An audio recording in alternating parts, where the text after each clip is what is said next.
കേരളത്തിൻ്റെ തന്നെ തനതായ നൃത്തരൂപമാണ് മോഹിനിയാട്ടം. കുട്ടിക്കാലം മുതൽക്കേ നൃത്തം അഭ്യസിക്കുകയും മോഹിനിയാട്ടത്തിൽ തന്നെ ആരും സഞ്ചരിക്കാത്ത വഴികളിലൂടെ സഞ്ചരിച്ച് റിസർച്ചസും എക്സ്പെരിമെൻറ്റേഷൻസും ഒക്കെ ചെയ്ത ഒരു അതുല്യ കലാകാരിയുണ്ട് നമ്മുടെ കൊച്ചു കേരളത്തിൽ. അതെ, ഗായത്രി മധുസൂദൻ. പരമ്പരാഗതമായ സാഹിത്യകൃതികൾക്കുമപ്പുറം ചിത്രകലയും ജർമ്മൻ ലിറ്ററേച്ചറും ഇംഗ്ലീഷ് ലിറ്ററേച്ചറും ഒക്കെ സമന്വയിപ്പിച്ചുകൊണ്ട് മോഹിനിയാട്ടം വിവിധ വേദികളിൽ അവതരിപ്പിക്കുകയും ഇൻ്റർനാഷണൽ ലെവലിൽ വരെ തൻ്റെ കീർത്തിമുദ്ര പതിപ്പിക്കുകയും ചെയ്ത ഗായത്രി മധുസൂദൻ. ഇന്ന് മിരാരി ടോക്ക് ഷോയിലൂടെ നമുക്ക് അല്പം സമയം പങ്കിടാം ഗായത്രി മാമിനൊപ്പം.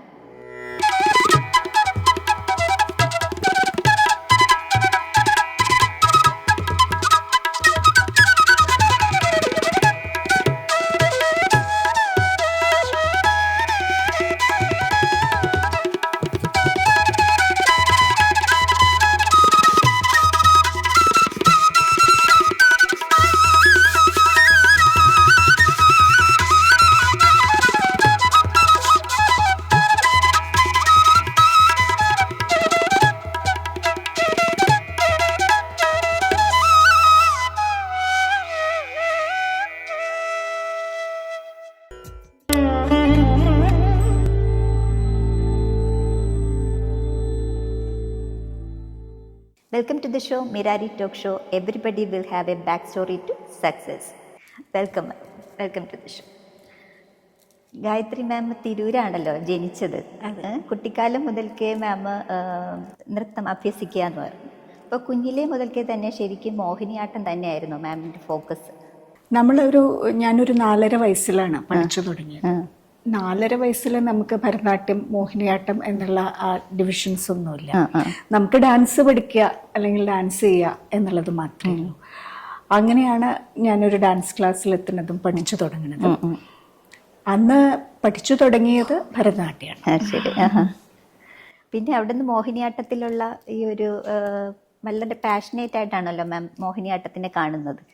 സാധാരണ മോഹിനിയാട്ടത്തിൽ നമ്മൾ നോക്കുമ്പോൾ എല്ലാവരും പരമ്പരാഗതമായ ശൈലി തന്നെ തുടരുന്നതായിട്ട് കണ്ടിട്ടുണ്ട്. പക്ഷെ മാമിനെ സംബന്ധിച്ച് നോക്കുമ്പോഴത്തേക്കും ശരിക്കും ആരും ചിന്തിക്കുക പോലും ചെയ്യാത്ത ഏരിയാസ് ആണ് അത്. ഇംഗ്ലീഷ് ലിറ്ററേച്ചറും ജർമ്മൻ ലിറ്ററേച്ചറും ഒക്കെ എങ്ങനെ മോഹിനിയാട്ടത്തിൽ കൂടെ അവതരിപ്പിക്കാം എന്നൊക്കെ കാണിക്കണമെങ്കിൽ അതിൻ്റെ പിന്നിലൊരു ലിറ്ററേച്ചർ ലവറും കൂടി ഉണ്ടാവുമല്ലോ.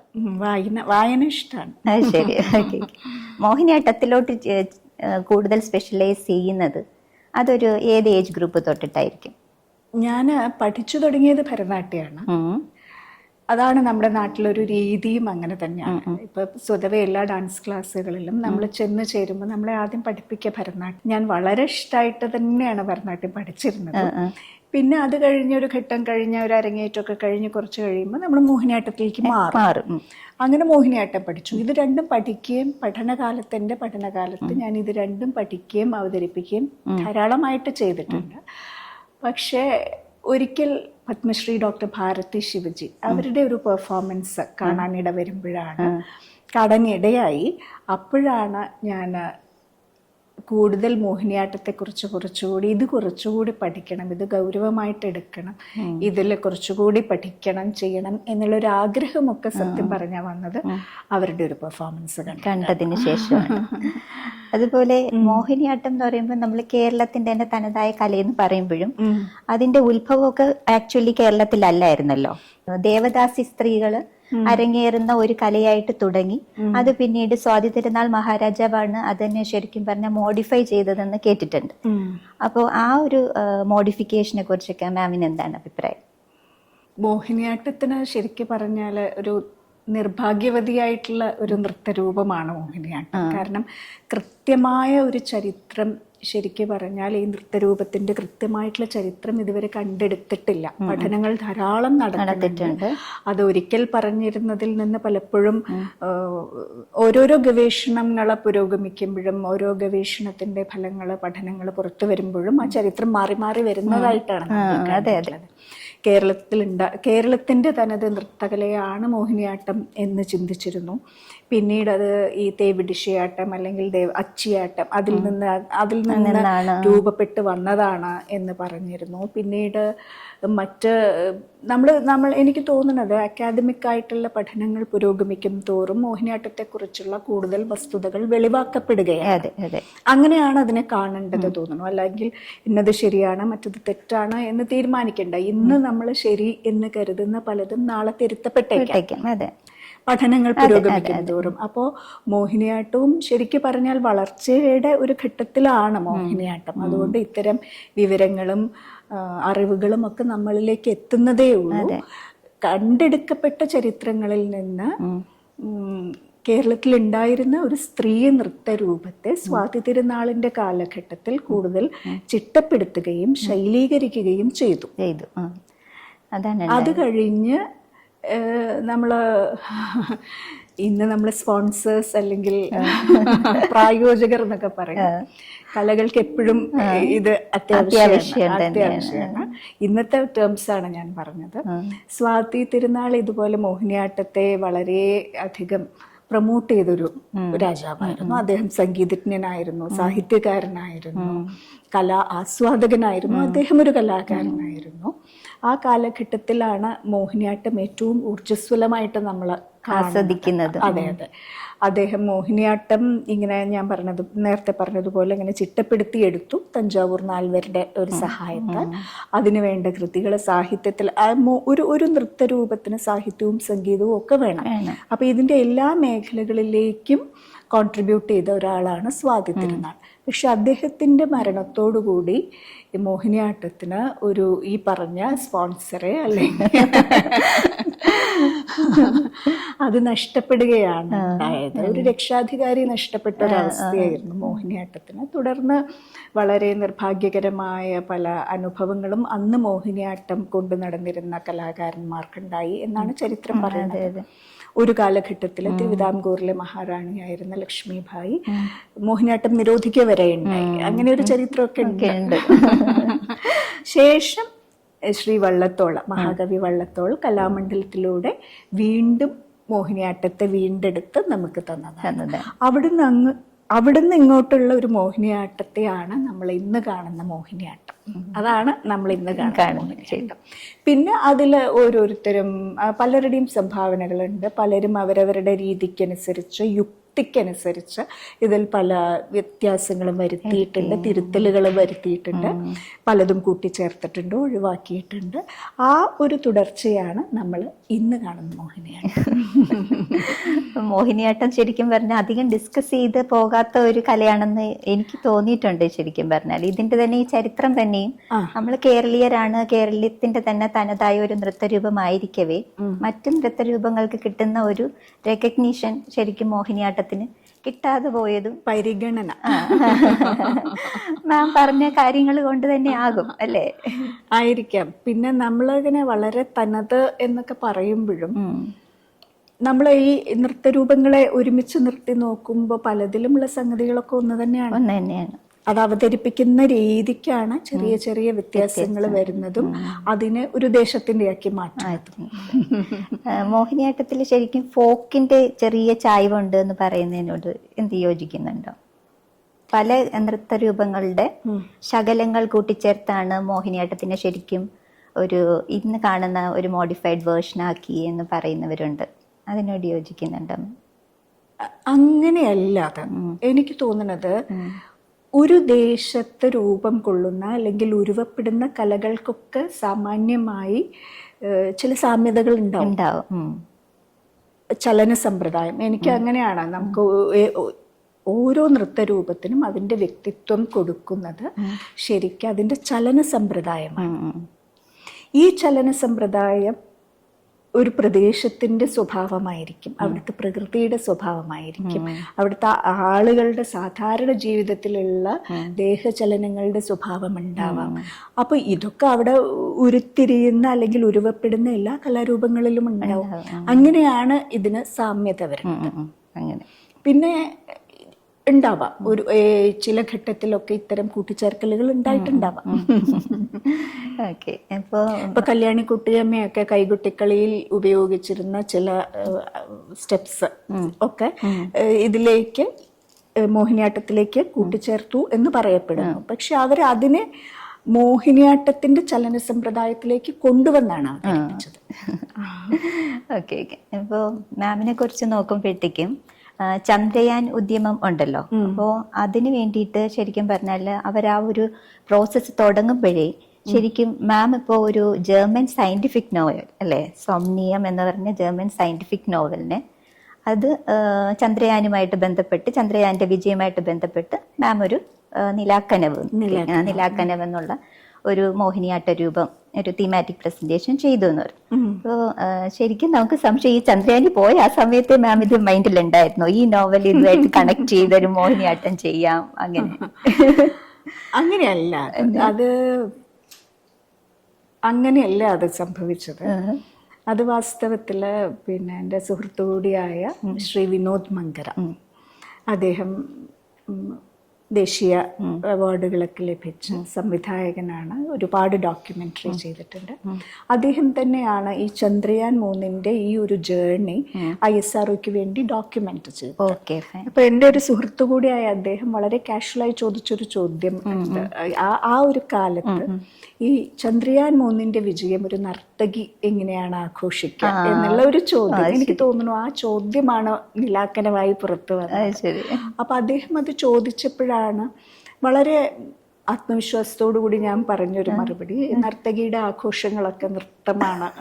അത് പറയുകയൊക്കെ ചെയ്തെങ്കിലും പറഞ്ഞു കഴിഞ്ഞ ശേഷമാണ് നമ്മൾ ചിലത് ആലോചിക്കുന്നത്. അപ്പൊ പിന്നീടാണ് ഞാൻ ആലോചിച്ചത്, ഇത് പിന്നെ ഇതുമായിട്ട് ബന്ധപ്പെടുത്തിയ ഒരു കൊറിയോഗ്രാഫി എങ്ങനെ എന്നുള്ളൊരു ചിന്ത അങ്ങനെ വന്നു. അത് ഈ എല്ലാ സർഗാത്മകമായ പ്രവർത്തനങ്ങളിൽ ഏർപ്പെടുന്ന എല്ലാവരിലും ഉണ്ടാവുന്ന ഒരു അവസ്ഥയായിരിക്കണം. ചില സംഗതികൾ നമ്മളെ ട്രിഗർ ചെയ്യും അല്ലേ? അത് ഒരു പക്ഷെ നമ്മൾ കാണുന്ന ഒരു കാഴ്ചയായിരിക്കാം, കേൾക്കുന്ന ഒരു പാട്ടായിരിക്കാം, ഒരു വാർത്തയായിരിക്കാം, വായനയായിരിക്കാം, ഒരു കവിതയിലെ വരിയായിരിക്കാം, എന്തുമാവാം. അത് ആർക്ക് എന്തെന്നുള്ളതൊന്നും നമുക്ക് പറയാൻ പറ്റില്ല. അപ്പൊ അങ്ങനെ ഈ ചോദ്യം വന്ന ശേഷമാണ് ഇതിനെക്കുറിച്ച് ചിന്തിക്കുകയും കുറച്ചുകൂടി ഗൗരവമായിട്ട് ഇതിനെക്കുറിച്ച് ആലോചിക്കുകയൊക്കെ ചെയ്തത്. ആ സമയത്ത് ഒരുപാട് കവിതകള് അല്ലെങ്കിൽ സാഹിത്യകൃതികള് ഒക്കെ ഇങ്ങനെ നോക്കിയിരുന്നു, ഇതുമായിട്ട് കണക്ട് ചെയ്യാൻ പറ്റുമോ. അങ്ങനെ ചന്ദ്രോത്സവം വരെയൊക്കെ പോയി, പക്ഷേ ഇല്ല എന്നൊന്നും ഞാൻ പറയില്ല കേട്ടോ. പക്ഷെ എനിക്ക് കണ്ടെടുത്താൻ കഴിഞ്ഞിട്ടില്ല. ആ സമയത്ത് ശ്രീ വിനോദ് മങ്കര തന്നെയാണ് ഇങ്ങനെ ഒരു പുസ്തകം, സോംനിയം എന്നൊരു പുസ്തകമുണ്ട്, അത് നോക്കൂ എന്ന് പറയുന്നത്. വാസ്തവത്തിൽ അത് ജർമ്മൻ നോവലല്ല, ജർമ്മൻകാരനായ കെപ്ലർ ലാറ്റിനിൽ എഴുതിയ പുസ്തകം. അപ്പൊ അത് നോക്കി, പിന്നെ അത് വായിച്ചു, പിന്നെ അദ്ദേഹവുമായി ചേർന്ന് ചെയ്ത ഒരു പ്രോജക്റ്റാണ്. അങ്ങനെയാണ് ചെയ്തത്. പിന്നെ അത് ഒരുപാട് ഡിസ്കസ് ചെയ്ത് അദ്ദേഹം അതിനെ സ്ക്രിപ്റ്റ് ചെയ്ത്, ആ സ്ക്രിപ്റ്റിനെ നമ്മൾ വരികൾ എഴുതി. കോഴിക്കോട്ടുള്ള സേതു മാനവ് എന്നുള്ള സുഹൃത്തുക്കളാണ് അതിന്റെ വരികൾ എഴുതിയത്. കാരണം ഇതിനെ മോഹിനിയാട്ടത്തിലേക്ക് കൊണ്ടുവരിക എന്ന് പറയുമ്പോൾ ഏതൊരു കലാരൂപത്തിനും അതിൻ്റെ അത് ഉരുവപ്പെടുന്ന അല്ലെങ്കിൽ അത് ഏത് ദേശത്ത് നിന്ന് വരുന്നോ, ഞാൻ നേരത്തെ അതിൻ്റെ ചിഹ്നങ്ങൾ ഉണ്ടായിരിക്കും. അത് കെപ്ലർ എഴുതിയിട്ടുള്ള സോംനിയം എന്ന നോവലിലും അതുണ്ട്. നമ്മളിവിടെ ഭാരതത്തിന്റെ ഇങ്ങേയറ്റത്ത് കേരളത്തിൽ ചെയ്യുന്ന മോഹിനിയാട്ടത്തിനും അതുണ്ട്. അപ്പൊ ഇത് രണ്ടും കൂടി ചേർത്ത് വെക്കാം എന്നുള്ള ഒരു ദൗത്യം നമുക്കുണ്ട്. അപ്പോൾ അതിനെ ശരിക്കും പറഞ്ഞാൽ എന്താ ചെയ്തത് വെച്ചാൽ, സോംനിയം എന്ന നോവലിനെ, ലാറ്റിൻ നോവലിനെ നമ്മൾ ഇന്ത്യനൈസ് ചെയ്തു. അതിലത്തെ കഥാപാത്രങ്ങളെ, കഥാസന്ദർഭങ്ങളെയൊക്കെ ഭാരതീയവൽക്കരിച്ച് ആണ് നിലാക്കനവിലേക്ക് എത്തുന്നത്. ശരിക്കും ഒരു ബിഗ് ടാസ്ക് ആയിരുന്നു അതല്ലേ? ബിഗ് ടാസ്ക് ആയിരുന്നു, പക്ഷെ നല്ല രസമുള്ള ടാസ്ക് ആയിരുന്നു. കാരണം മോഹിനിയാട്ടത്തിന്റെ പദങ്ങള് വരുന്ന അതേ ശൈലിയിൽ, അതേ വാക്ക്, അതിനൊരു മണിപ്രവാള ഭാഷയിലാണ്. അപ്പോൾ നമ്മൾ അതിൽ കേൾക്കുമ്പോൾ തന്നെ അതില് സാഹിത്യം സംഗീതമായി വരുമ്പോൾ തന്നെ നമുക്ക് മോഹിനിയാട്ടം ചെയ്യാനൊരു സുഖം ഉണ്ടാവും. അപ്പൊ ആ രീതിയിലേക്ക് ഇതിനെ എഴുതി, ഈ സ്ക്രിപ്റ്റിനെ ആ രീതിയിലേക്ക് എഴുതി, അതിനെ പിന്നീട് പണ്ഡിറ്റ് രമേശ് നാരായൺ അദ്ദേഹം അത് ട്യൂൺ ചെയ്തു. അങ്ങനെ അങ്ങനെ ഒരുപാട് പേര് ഒത്തൊരുമിച്ച്, ഒരുപാട് കലാകാരന്മാരുടെ ഒരുമിച്ചുള്ള പ്രവർത്തനത്തിന്റെ ഫലമാണ് ശരിക്കും നീലാക്കനവ്. നീലാക്കനവ് ഫസ്റ്റ് മാം പെർഫോം ചെയ്തത് പാലക്കാട് സ്വരലയ ഫെസ്റ്റിവലിലാണ് അത് ആദ്യം പ്രീമിയർ ചെയ്തത്. Okay okay. പിന്നീട് അത് സ്പേസ് ഡേയുടെ അല്ലേ, ഇന്ത്യ ആദരിക്കുന്ന ദിവസം വീണ്ടും ഒന്നും കൂടി പെർഫോം ചെയ്തു എന്ന് തോന്നുന്നു അല്ലേ? അത് ISROയ്ക്കുള്ള ഒരു ട്രിബ്യൂട്ടായിട്ടാണ് നീലാക്കനവിനെ നമ്മൾ കണ്ടത്. കാരണം അവരുടെ ഒരു എഫേർട്ട്, അവരുടെ കമ്മിറ്റ്മെന്റ്, അതാണ് ഇന്ത്യ മുഴുവൻ അഭിമാനത്തോടെ നിന്നൊരു ദിവസമാണ് ചന്ദ്രനിൽ നമ്മുടെ പേടകം ഇറങ്ങിയത്. അപ്പൊ അത് ശരിക്കും അവരുടെ ഒരു എഫേർട്ടും കമ്മിറ്റ്മെന്റും തന്നെയാണ്. അപ്പൊ അവർക്കുള്ള ഒരു ആദരവായിട്ടാണ് നീലാക്കനവ് നമ്മൾ ചെയ്യണത്. അതിൻ്റെ ഒരു ഭാഗ്യം ആയിട്ട് തന്നെയാണ് ഇന്ത്യയുടെ ആദ്യത്തെ സ്പേസ് ഡേക്ക് പിന്നെ ഡൽഹിയിലെ ഭാരത് മണ്ഡപത്തിൽ ഇന്ത്യയുടെ ആദ്യത്തെ സ്പേസ് ഡേ സെലിബ്രേഷന്റെ കൾച്ചറൽ ഈവനിങ്ങിൽ നീലാക്കനവ് അവതരിപ്പിച്ചു. ശരിക്കും ഒരു പ്രൗഡ് മൊമെന്റ്. ISRO ഓർഗനൈസ് ചെയ്തൊരു ഫംഗ്ഷനല്ല, വളരെ സന്തോഷമുള്ളൊരു ദിവസം. ശരിക്കും റെക്കഗ്നീഷൻ കിട്ടിയ ഒരു അല്ലേ മാമിന്റെ കലയ്ക്കും അതൊരു ഗ്രേറ്റ് റെക്കഗ്നീഷൻ ആയിട്ട്. അരങ്ങിൽ വന്നത് ഞാനാണെങ്കിലും അതിനു വേണ്ടി പ്രവർത്തിച്ച എല്ലാവർക്കും അതൊരു സന്തോഷം. ഓക്കെ. പിന്നീട് ഈ ഇടയ്ക്കായിട്ട് കണ്ട് സൂര്യ ഫെസ്റ്റിവലിൽ മാം ഫ്ലവേഴ്സിനെ സെൻട്രൽ ക്യാരക്ടർ ചെയ്തുകൊണ്ട് അല്ലേ, കുസുമോത്പത്തി, അതിനെ കുറിച്ചൊന്ന് പറയാമോ?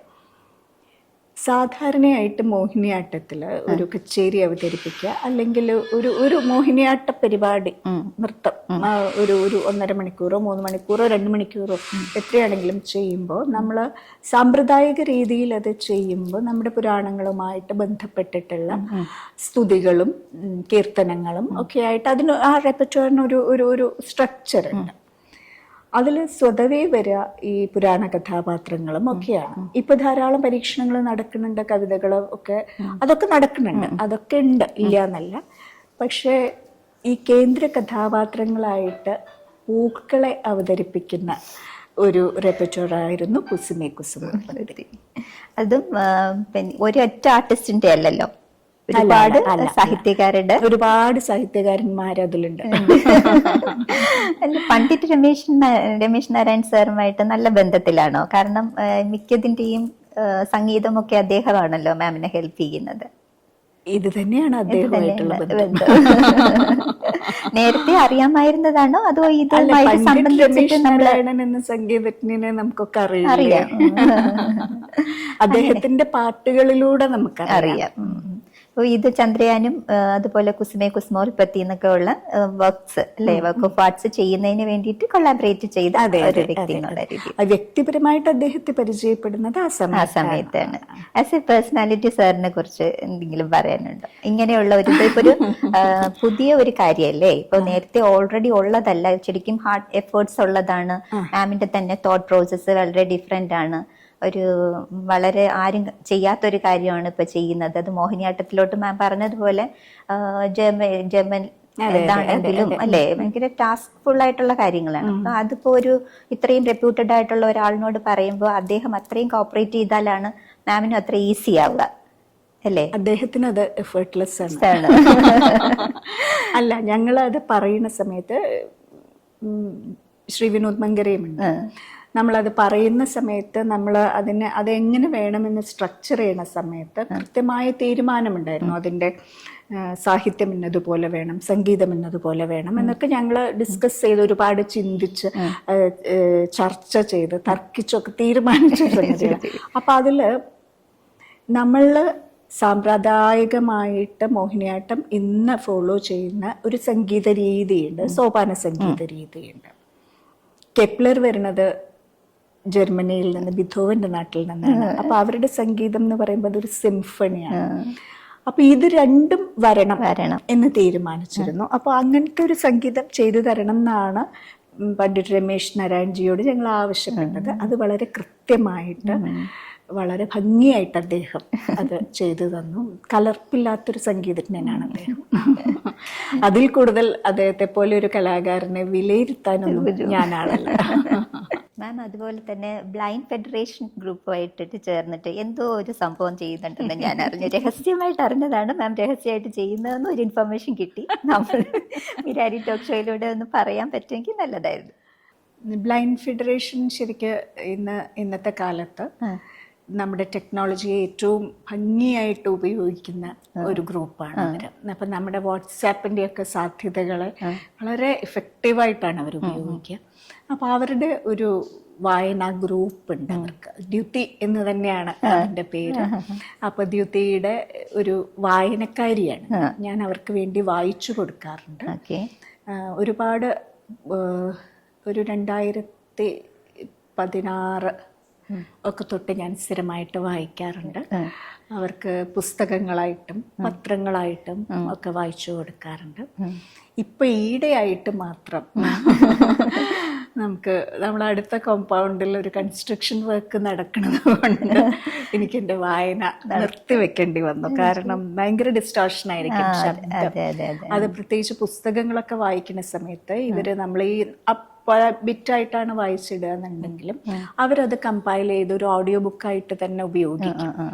അപ്പൊ അങ്ങനത്തെ സമയത്ത് കഴിയണതും ബഹളമില്ലാതെ ആണല്ലോ നമ്മൾ ചെയ്യേണ്ടത്. അപ്പൊ അതുകൊണ്ട് ഇപ്പൊ ഈ അടുത്തായിട്ട് വായന ഒന്ന് നിർത്തിയിട്ടുണ്ട്. പക്ഷെ ഞാൻ സ്ഥിരമായിട്ട് അവർക്ക് വേണ്ടി വായിച്ചു കൊടുക്കാറുണ്ട്.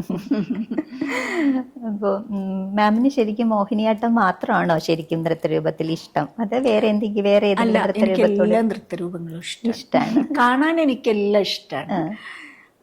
പക്ഷെ ഒരു കാഴ്ചക്കാരി എന്നുള്ള നിലയ്ക്ക് എനിക്ക് എല്ലാ നൃത്തരൂപങ്ങളും എനിക്ക് കാണാൻ ഇഷ്ടമാണ്. പക്ഷെ എനിക്ക് ചെയ്യാനിഷ്ടം അല്ലെങ്കിൽ നമുക്ക് ചെയ്തു നോക്കണം എന്ന് തോന്നണതൊക്കെ മോഹിനിയാട്ടം. അതുപോലെ മാമിന്റെ സൗണ്ട് നല്ല സ്വീറ്റ് വോയിസ് ആണല്ലോ. പാടുമോ? ഇല്ല, പാടണം എന്ന് വലിയ ആഗ്രഹമൊക്കെ ഉണ്ട്. പക്ഷെ പാട്ട് ആസ്വദിക്കും ഞാൻ. ലിറ്ററേച്ചർ ലവർ ആണല്ലോ.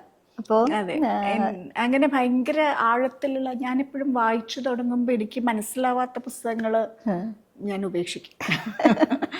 ചിലരിപ്പോ എൻ്റെ ഹസ്ബൻഡൊക്കെ വായിക്കുക എന്ന് പറഞ്ഞിട്ടുണ്ടെങ്കിൽ ആൾക്കത് ഇഷ്ടമായിട്ടില്ലെങ്കിലും തുടങ്ങിയാൽ അത് കംപ്ലീറ്റ് ചെയ്യും. അതിനുള്ളൊരു ക്ഷമയൊന്നും എനിക്കില്ല. ഹസ്ബൻഡിനെ പറഞ്ഞപ്പോഴാണ്, ഹസ്ബൻഡ് എന്താ പ്രൊഫഷണലി വക്കീലാണ്, കോഴിക്കോടാണ്. മക്കള് 2 പേര് ആൺകുട്ടികള്. Husband advocate Madhusudan. മക്കള് 2 ആൺകുട്ടികളാണ്, ഹരികൃഷ്ണൻ, ജയകൃഷ്ണൻ. 2 പേരും വർക്ക് ചെയ്യുന്നു. അവർക്ക് കലാപരമായി എന്തെങ്കിലും ഇൻട്രസ്റ്റ് ഉണ്ടോ? ഇഷ്ടങ്ങളൊക്കെ ഉണ്ട്, ഡാൻസ് അല്ലാന്ന് മാത്രം. പാട്ടൊക്കെ ഭയങ്കര ഇഷ്ടമാണ്. എന്തെങ്കിലും കലാപരമായിട്ട് അവർ അഭ്യസിക്കുന്നുണ്ടോ അതോ ശരിക്കും ജോബ് ഓറിയന്റഡ് പേഴ്സൺസ് ആണ്? ജോബാണ്, 2 പേർക്കും ജോലിയുണ്ട്. പക്ഷെ ചെറിയ ആള് കുറച്ചു കാലം ചെണ്ട പഠിച്ചിട്ടുണ്ട്. ചെണ്ട പഠിച്ചു. പിന്നെ ചെണ്ടയിൽ നിന്ന് അവൻ ജാസിലേക്ക് പോയി. അങ്ങനെ പെർക്കഷനൊക്കെ ഇഷ്ടമാണ്. 2 പേർക്കും മ്യൂസിക് നല്ല ഇഷ്ടമാണ്. ഓക്കെ, ഇനി നെക്സ്റ്റ് ഇപ്പോൾ ഇംഗ്ലീഷ് ലിറ്ററേച്ചറിൽ ഞാൻ കണ്ടിരുന്നു അറൗണ്ട് ദ കോർണർ എന്ന് പറഞ്ഞൊരു ഇംഗ്ലീഷ് പോയം വന്നിട്ട് വളരെ ഭംഗിയായിട്ട് മോഹിനിയാട്ടത്തിൽ അത് ചെയ്യാന്നൊക്കെ പറഞ്ഞ് ശരിക്കും നോക്കിയിരുന്നു പോയി. ഒരു 5 മിനിറ്റ്സ് തന്നെ ഇല്ല അല്ലേ, ഇതാണ്.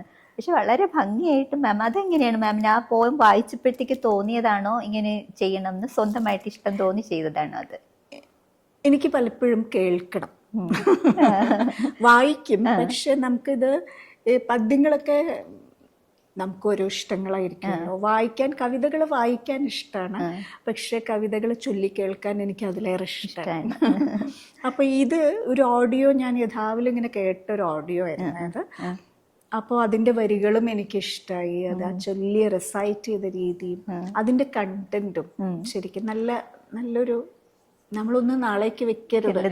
അപ്പോൾ ഇത് ബാക്കിയുള്ളവരോട് ഒരു മെസ്സേജ് എന്നുള്ളതിനേക്കാളൊക്കെ എനിക്ക് തോന്നുന്നത് ഞാൻ എന്നെ തന്നെ ഒന്ന് ഓർമ്മപ്പെടുത്തി, ഞാനൊക്കെ അങ്ങനെ നീട്ടി വെക്കുന്ന ഒരാളാണ്. നാളെ ആവാൻ.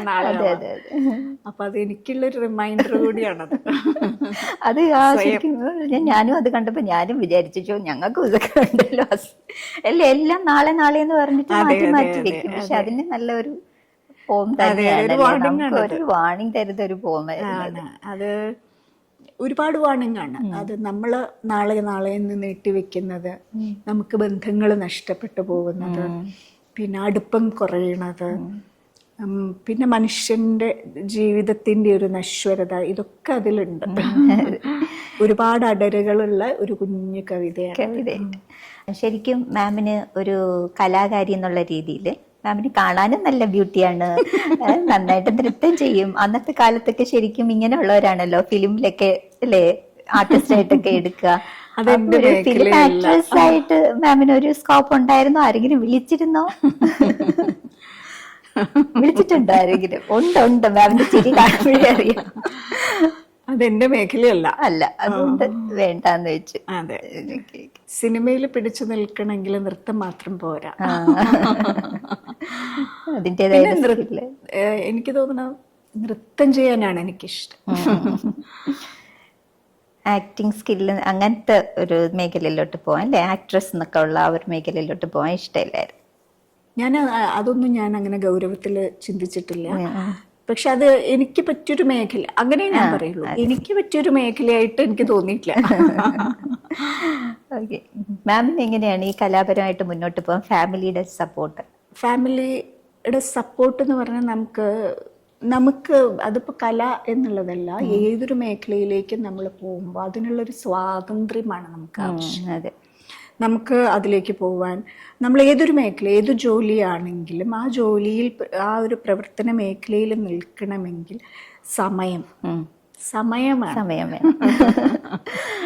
ആ സമയം നമുക്ക് ഉപയോഗിക്കാനുള്ളൊരു സ്വാതന്ത്ര്യം വേണം. ഇതൊക്കെയാണ് ആവശ്യം. അതെനിക്ക് തന്നിട്ടുണ്ട്. അതുകൊണ്ട് തന്നെ മാമിന് അത് വളരെ ഭംഗിയായിട്ട് മുന്നോട്ട് കൊണ്ടുപോകാനും സാധിക്കുന്നു എന്നുള്ളത്. അതെ, പിന്നെ കുട്ടികളെ ചെറുതാവുമ്പോഴൊക്കെ ഞാൻ കുറച്ചൊക്കെ ഞാൻ മാറ്റിവെച്ചിട്ടൊക്കെ ഉണ്ട്. അതെനിക്ക് തോന്നുന്നത് തികച്ചും വ്യക്തിപരമായിട്ട് നമ്മുടെ പ്രിഫറൻസുകളാണ്. നമ്മൾ തീരുമാനിക്കുകയാണല്ലോ അത് വേണോ ഇത് വേണോ എന്നുള്ളത്. എനിക്ക് സത്യം പറഞ്ഞാൽ ആ സ്വാതന്ത്ര്യമാണ് ഉണ്ടായിരുന്നത്. ഏത് വേണം എന്ന് തീരുമാനിക്കാനുള്ളൊരു സ്വാതന്ത്ര്യം എനിക്കുണ്ടായിരുന്നു. ഓക്കെ, മാം നേരത്തെ പറഞ്ഞല്ലോ ഓരോ സ്പാർക്കുകളാണ്. ഒരു ആരെങ്കിലും പറയുന്ന ഒരു വരികളിൽ നിന്നോ ഒരു ഫോൺ കോളിൽ നിന്നോ ചിലപ്പോൾ കേൾക്കുന്ന ഒരു എന്താണ് പോയിട്രി തന്നെ മാം ഓഡിയോയിൽ ഇങ്ങനെ കേൾക്കുന്നു, പെട്ടെന്ന് മാമിന് ഒരു തോട്ട് വരുന്നു. അപ്പൊ ഇപ്പൊ മൈൻഡിൽ ആക്ച്വലി മാമിന്റെ അറ്റ് പ്രസന്റ് എന്തെങ്കിലും സ്പാർക്ക് വന്നിരിപ്പുണ്ടോ ഇനി പുതിയ ഒരു പ്രസന്റേഷന് വേണ്ടിയിട്ട്? സ്പാർക്കല്ല, പുതിയ ഒരു പ്രോജക്റ്റിന്റെ വർക്കിലാണ്. നളചരിതം 5-ാം ദിവസം എന്ന് പറഞ്ഞിട്ടുള്ള ഒരു വർക്ക്, അത് തുടങ്ങാണ് ഞങ്ങള്. ഓക്കെ, അത് കഥകളിയാണ് കൂടുതലല്ലേ? അതെ, ആട്ടക്കഥയാണല്ലോ. നളചരിതം ആട്ടക്കഥ എന്ന് പറഞ്ഞിട്ടുണ്ടെങ്കിൽ അത് അതിനപ്പുറത്തേക്കില്ല ഒന്നും. അപ്പൊ അതിന്റെ ആ ഒരു സാഹിത്യ ഭംഗി, അതിന്റെ ഒരു കവിത്വം, അതൊക്കെ ഏത് ഒരു രീതിയിൽ നോക്കുകയാണെങ്കിലും എണ്ണം പറഞ്ഞൊരു ആട്ടക്കഥയും സാഹിത്യ സൃഷ്ടിയും ഒക്കെയാണ് നളചരിതം. എത്രയോ മഹാരഥന്മാരെ രംഗത്ത് അതിഗംഭീരമായിട്ട് അവതരിപ്പിച്ചിട്ടുള്ള ഒരു സാഹിത്യ സൃഷ്ടിയാണ്. അപ്പോ അതിനെ മറ്റൊരു രീതിയിൽ ഇന്റർപ്രറ്റ് ചെയ്ത് നോക്കാമെന്ന് വിചാരിക്കുന്നു. അപ്പൊ അതിന്റെ പ്രോസസ്സിലാണ്. ഓക്കെ, മാമിന്റെ ഫ്യൂച്ചറിൽ നമ്മുടെ ഇനി വരും തലമുറയിലെ കലാകാരികളോട് എന്താണ് പറയാനുള്ളത്? എസ്പെഷ്യലി മോഹിനിയാട്ടം സ്പെഷ്യലൈസ് ചെയ്യുന്നവരോട് എന്തെങ്കിലും ഒരു ടിപ്പ് പറഞ്ഞു കൊടുക്കാനുണ്ടോ? ഗൗരവത്തോടെ കാണേണ്ട ഒരു സംഗതിയാണ്, അത് ആസ്വദിച്ച് ചെയ്യേണ്ട ഒരു സംഗതിയാണ്. അപ്പം എന്തെങ്കിലും നേടിയെടുക്കാൻ വേണ്ടി ഇതിലേക്ക് വരുമ്പോൾ ബുദ്ധിമുട്ടായിരിക്കും. ഇതിനെ ഒരു മോഹിനിയാട്ടം ആയിക്കോട്ടെ, ഏതൊരു കലാരൂപവും ആയിക്കോട്ടെ, അത് നൽകുന്ന, അതിൽ നിന്ന് കിട്ടുന്ന ഒരു ആസ്വാദനം ഉണ്ട്. അത് പ്രയോക്താവിനുമുണ്ട്, കാഴ്ചക്കാരനുമുണ്ട്. അതാണ് അതിൻ്റെ ഫ്രൂട്ട്. അതിനു വേണ്ടി പ്രവർത്തിക്കുക. അതിൻ്റെ അപ്പുറത്തേക്ക് നമ്മൾ പോകുമ്പോൾ ഇതൊരു പ്രൊഫഷനായിട്ടും ഇതൊരു ചെയ്യരുത് എന്നല്ല, പക്ഷെ ഇതൊരു പ്രൊഫഷനായി അല്ലെങ്കിൽ ഒരു ലൈവ്ലിഹുഡായിട്ട് നിങ്ങൾ എടുക്കുമ്പോൾ അതൊട്ടും എളുപ്പമല്ല.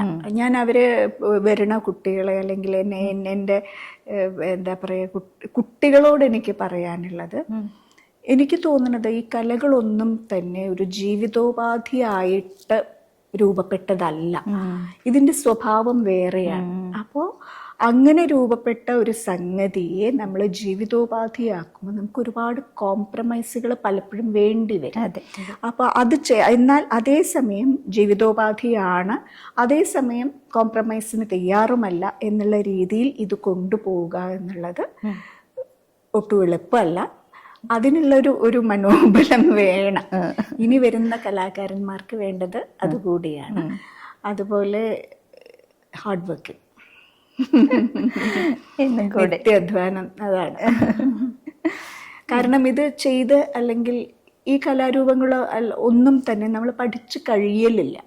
അത് ഞാൻ പഠിച്ചു, അത് കഴിഞ്ഞു, പാസ്സായി, അത് കഴിഞ്ഞു. ആ ഒരു അവസ്ഥ ഇതിലില്ല. ഇതിങ്ങനെ നിത്യനൂതനമാണ്. ഇത് നിത്യം നവീകരിക്കപ്പെടുന്ന നമ്മൾ തന്നെ. ഞാൻ ഇന്ന് ചെയ്യുന്ന മോഹിനിയാട്ടമോ ഞാൻ ഇന്ന് ചെയ്യുന്ന ഓരോ അടവോ അല്ല ഞാൻ നാളെ ചെയ്യാം. അതിങ്ങനെ മാറി മാറി വരും. അതാണ് അതിന്റെ ഭംഗി, അതാണ് അതിന്റെ ബ്യൂട്ടി. അത് ആസ്വദിക്കാനും കഴിയും. നമ്മുടെ തന്നെ ബെറ്റർ വേർഷൻസ് ഒരു കലാകാരന് മാത്രം കിട്ടുന്ന ഒരു അഡ്വാൻറ്റേജ് ആണ്. Day by day you are getting better versions. നമ്മൾ ഇംഗ്ലീഷ് ലിറ്ററേച്ചറും ജർമ്മൻ ലിറ്ററേച്ചറും ഒക്കെ കൊളാബറേറ്റ് ചെയ്യുന്ന കാര്യമൊക്കെ പറഞ്ഞായിരുന്നു. അതുപോലെ ചിത്രകലയും മാം സമന്വയിപ്പിച്ചിട്ടുണ്ടല്ലോ. അതായത് രാജാ രവിവർമ്മയുടെ ചിത്രകലയുമായിട്ടൊക്കെ ബന്ധപ്പെട്ടിട്ട് ആ മോഹിനിയാട്ടത്തിനെ കുറിച്ചൊന്ന് പറയും.